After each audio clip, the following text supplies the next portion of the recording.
Amel ini merasakan yang tidak wajar di dalam tubuhnya, yaitu perutnya Amel membesar. Ternyata di dalam perutnya Amel itu kosong. Yang ada di dalam kandungan tersebut adalah anak jin. Assalamualaikum warahmatullahi wabarakatuh. Kembali lagi bersama channel Dimensi Lain yang akan menguak misteri dari dua dimensi. Masih bersama saya Hilaleo, dan tentunya di kesempatan malam hari ini saya akan membawakan kisah pengalaman seseorang yang konon katanya dia pernah disetubuhi oleh jin dan hamil oleh jin. Bagaimana keseruan ceritanya? Sebelum saya melanjutkan cerita ini, jangan lupa untuk like, komen, dan subscribe.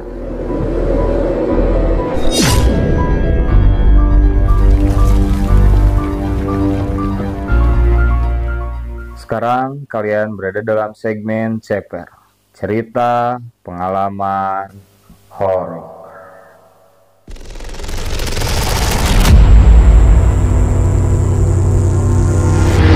Sebut saja inisialnya Amel dan Koko.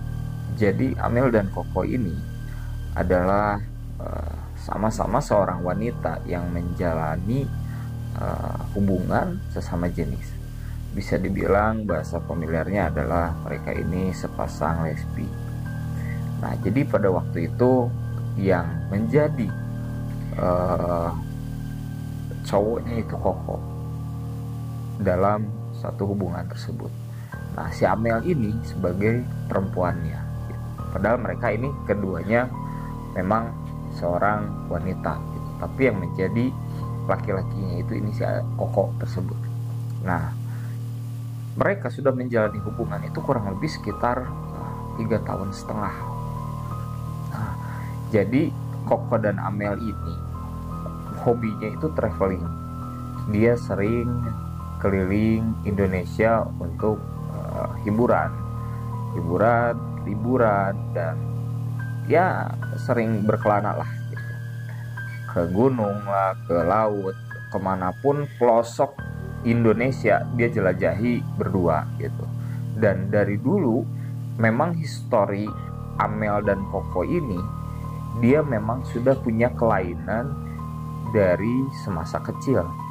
Jadi belum pernah mereka berdua ini mempunyai kedekatan hubungan spesial dengan seorang laki-laki gitu.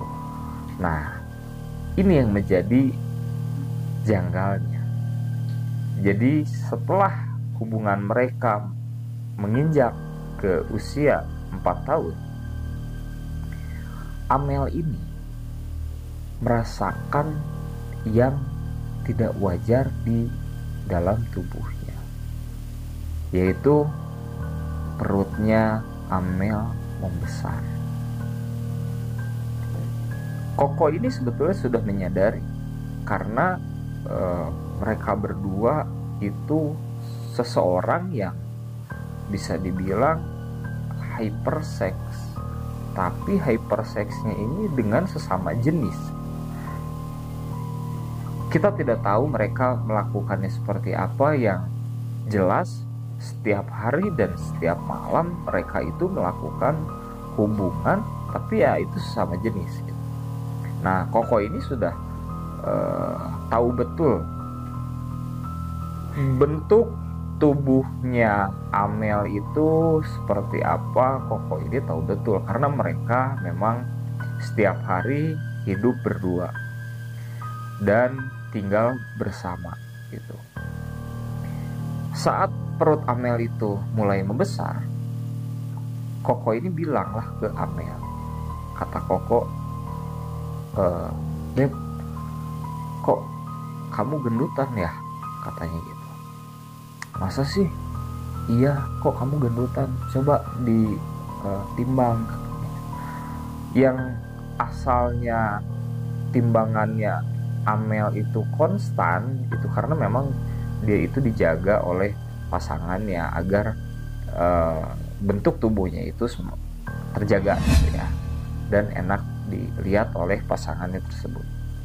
Nah pada saat itu Koko itu udah merasakan, loh kok gendut gitu, udah mulai dari pipinya sudah cabi, terus memang kelihatan gendut lah. Nah singkat cerita, 1 bulan berlalu, 2 bulan berlalu, Amel ini semakin membesar badannya, semakin besar, semakin gendut badannya. Akhirnya Koko ini aneh, dia makan sedikit, dijaga makanannya, tidak pernah banyak, tapi kok badannya semakin membesar, kiloannya kok semakin naik, bertambah gitu. Nah pada akhirnya menginjak di bulan ketiga, tidak hanya tubuh Amel yang besar, tapi perut Amel itu semakin membesar seperti orang hamil. Nah singkat cerita, Koko ini membawalah Amel ini ke dokter kandungan. Sesampainya Amel dan Koko di dokter kandungan untuk melakukan USG. Begitu di USG, ternyata di dalam perutnya Amel itu ada janin. Dan Amel mengandung bayi dalam perutnya. Kaget dong, kok bisa? Nah, sepulangnya mereka itu dari dokter kandungan, ribut besar.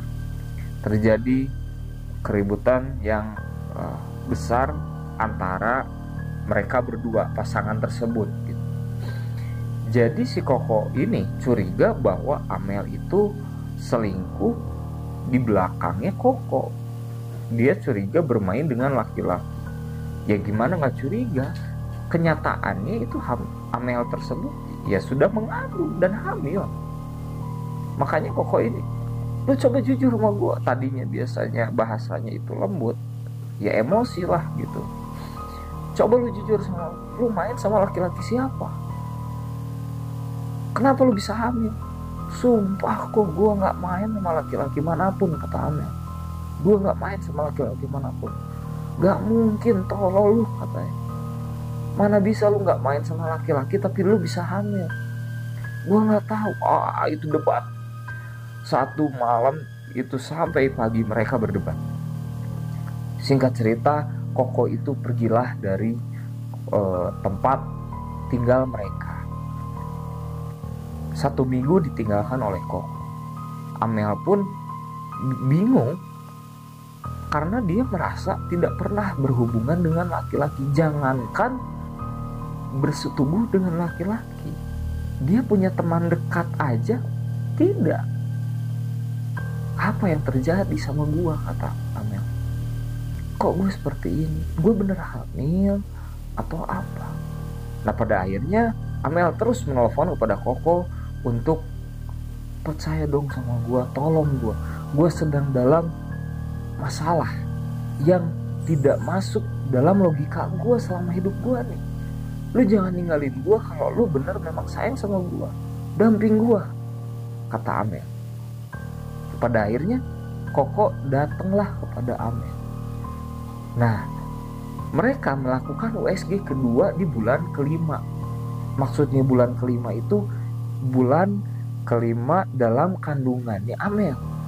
Datang lagi ke dokter yang berbeda, ditakutkan ada kekeliruan atau apapun itu. Hasilnya dari USG yang kedua tetap sama dan semakin jelas bahwa itu dalam perut Amel ada seorang bayi. Dan itu sangat jelas jenis kelaminnya laki-laki. Terlihat detak jantungnya, terlihat tangannya, terlihat semua di bagian tubuhnya termasuk kelaminnya. Dokter bilang bahwa ini kamu mengandung anak laki-laki. Kaget dong. Kenapa gue bisa seperti ini? Gue gak pernah deket sama laki-laki. Melakukan apapun gue gak ada. Setiap hari gue bareng sama lu kok, kata Amel. Nah, pada saat itu Koko dan Amel tidak ada terbesit pikiran yang aneh-aneh. atau bisa dibilang dengan dimensi lain. Tidak ada terbesit pikiran itu. Akhirnya Amel dan Koko ini menarik diri dari teman-temannya karena malu. Merasa malu, Amel ini ditakutkan dapat fitnah dari orang sekelilingnya itu hamil di luar nikah. Akhirnya mereka berdua ini menarik diri dari lingkungan tersebut. Nah, singkat cerita, adalah salah satu kerabat sahabat dekatnya Amel dan Koko yang biasa setiap dimana ada masalah apapun, Koko dan Amel ini pasti cerita dan curhat ke dia. Kita sebut saja inisialnya Cici. Nah, Cici ini datanglah ke rumah tempat tinggalnya Amel dan Koko. Begitu Cici datang, kaget. Mel, lu hamil? Amel udah gak bisa ngejelasin apapun karena memang jangankan untuk menjelaskan kepada orang lain, masuk ke dalam akal logika sendiri aja enggak. Bingung, belum terpecahkan oleh diri sendiri, apalagi untuk menceritakan ke orang lain. Akhirnya ya Amel dan Koko duduk bersama, menceritakan bersama kepada si Cici tersebut. Kata Cici, gak mungkin, gak percaya gue. Kalau memang seperti itu ya udah, yuk kita berangkat lagi ke dokter kandungan yang berbeda lagi. Itu di usia kandungan yang ke-7. Begitu mereka bertiga berangkat lagi ke dokter kandungan, dan setibanya di dokter kandungan tersebut, itu perut Amel semakin membesar selayaknya orang hamil dan mengandung bayi. Tapi apa yang terjadi di dokter kandungan tersebut begitu mereka di USG? Dengan rasa penasarannya Cici dengan yang dialami masalah oleh Amel ini, Cici ikut masuk ke dalam ruang USG tersebut. Begitu di USG, apa yang terjadi? Ternyata di dalam perutnya Amel itu kosong. Setelah itu mereka bertiga ini pulanglah ke tempat diamannya Amel dan Koko tersebut. Setibanya mereka di tempat kediamannya Amel dan Koko, Cici ini langsung terbesitlah pikirannya kepada hal goib. Karena memang Cici ini mendengar cerita dari Amel bahwa Amel tidak pernah melakukan hubungan dengan laki-laki, dan Amel tidak pernah ada kedekatan dengan laki-laki. Dari situ Cici mulai curiga dan mulai berpikir bahwa jangan-jangan ini ada sangkut pautnya dengan hal goib. Kenapa Cici bisa terbesit pikirannya ke hal dimensi lain atau olah dari makhluk halus? Karena Cici ini memang seseorang yang suka mendatangi dukun-dukun untuk mencari pengasihan, menarik rezeki, menarik lawan jenis, dan lain-lain. Nah, adalah salah satu temannya Cici ini, kita sebut saja inisialnya Abah. Nah, Cici ini teleponlah ke Abah tersebut. Cici bilang, "Bah, bisa tolongin gua nggak?" "Kenapa?" kata Abah. "Ini ada masalah temen gua hamil 7 bulan, tetapi begitu di USG kosong. Bisa tolong cek nggak, Bah?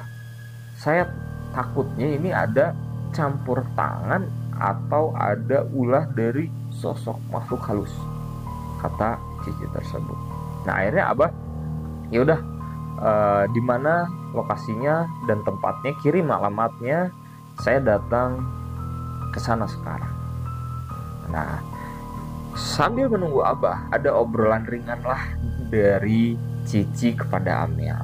Jadi Cici ini menjelaskan sekilas tentang bukan apa ya, kepribadiannya Abah tersebut gitu. Abah ini yang suka mengobati dan lain-lain gitu.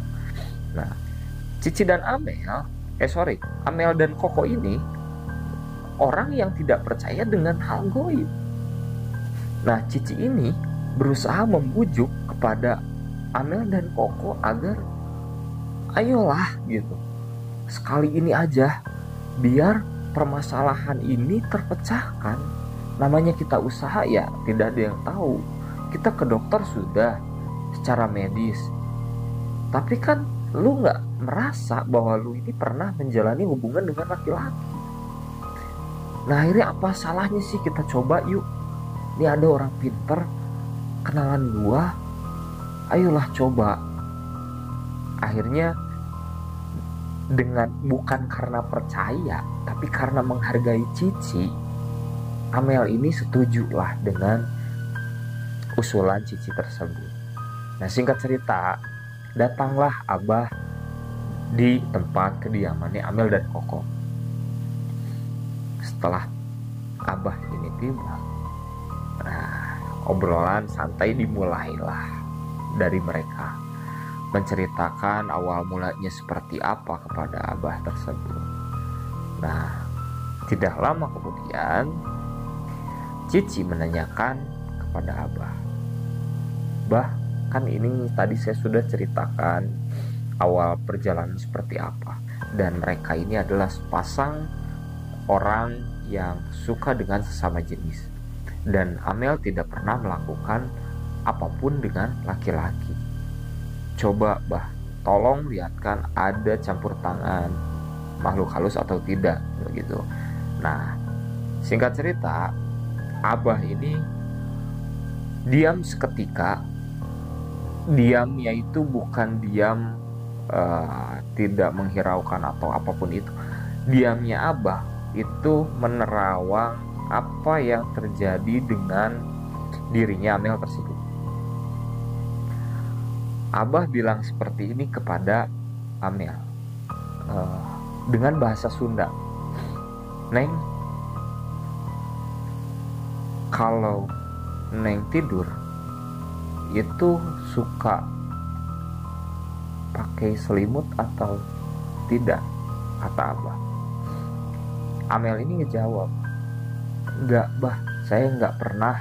Kalau tidur itu saya tidak pernah pakai selimut. Jangankan selimut, satu helai pun tidak ada yang menempel di dalam tubuh saya."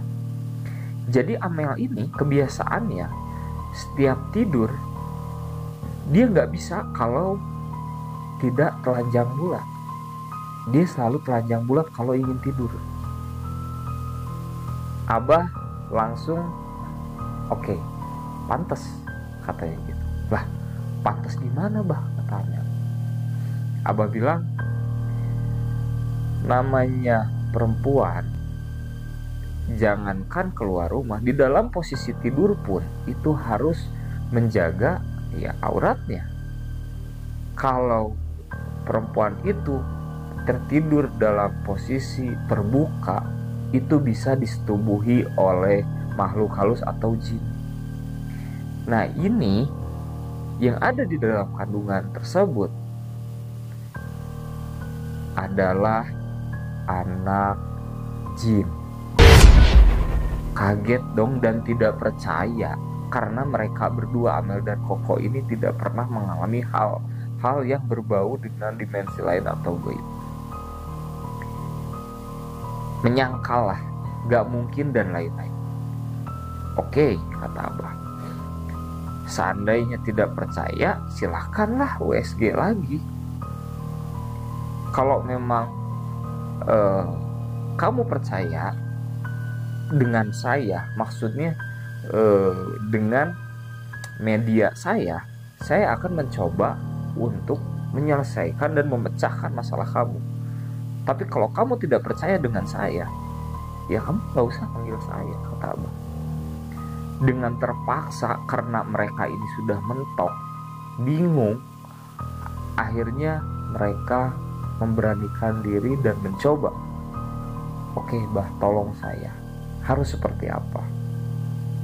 Pada saat itu, dengan media ruqyah, abah tersebut meruqyah Amel itu dengan ditutupi perutnya itu sedang besar-besarnya, karena pas begitu diruqyah oleh abah itu posisi kandungan umur 8 bulan, 1 bulan lagi mau lahiran kalau memang itu hamil normal kan begitu.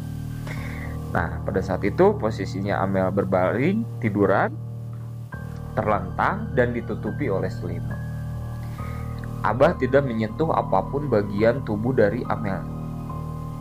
Abah hanya duduk bersila. Di depan Abah itu Amel tidur berbaring terlentang sambil ditutup oleh selimut. Dan saat Abah membacakan ayat suci Al-Quran, meruqyah Amel, tiba-tiba Amel menjerit kesakitan. Sakit banget di perutnya Amel itu, seperti diremas di dalam perutnya Amel. Dia menjerit sangat histeris sampai tetangganya itu semua keluar. Ada apa ini kan gitu. Akhirnya para tetangga itu berkumpul dan melihat prosesi Amel sedang diruqyah. Apa yang terjadi? Begitu selesai diruqyah dan Abah meniupkan kepada perutnya Amel, begitu perut Amel ditiup oleh Abah, seketika perut Amel kempes dengan sendirinya, tidak masuk dengan akal sehat. Karena memang ya hal goib itu ya sulit kita untuk menjabarkan atau apa ya, untuk dijelaskan itu memang sulit gitu. Tapi itu benar adanya dan terjadi dengan Amel ini. Dan disitulah Amel dan Koko ini percaya bahwa hal goib itu ada, dan percaya dimensi lain itu memang ada. Oke, inilah pengalaman cerita dari Amel dan Koko. Kita bisa menarik kesimpulan dari cerita Amel dan Koko ini dan bisa dijadikan pelajaran, entah itu yang baiknya atau yang buruknya. Jadi untuk sahabat dimensi lain di rumah yang perempuan, jika kalian sedang tidur, ya dijagalah auratnya, jangan sampai terbuka, jangan sampai kejadian sama seperti yang Amel alami ini. Karena kalau perempuan tertidur dalam keadaan terbuka, itu akan disetubuhi oleh jin. Oke, bagi kalian sahabat dimensi lain yang ingin berbagi pengalaman ceritanya di channel kita, bisa DM di sosial medianya dimensi lain. Oke, terima kasih. Akhir kata saya ucapkan Assalamualaikum warahmatullahi wabarakatuh.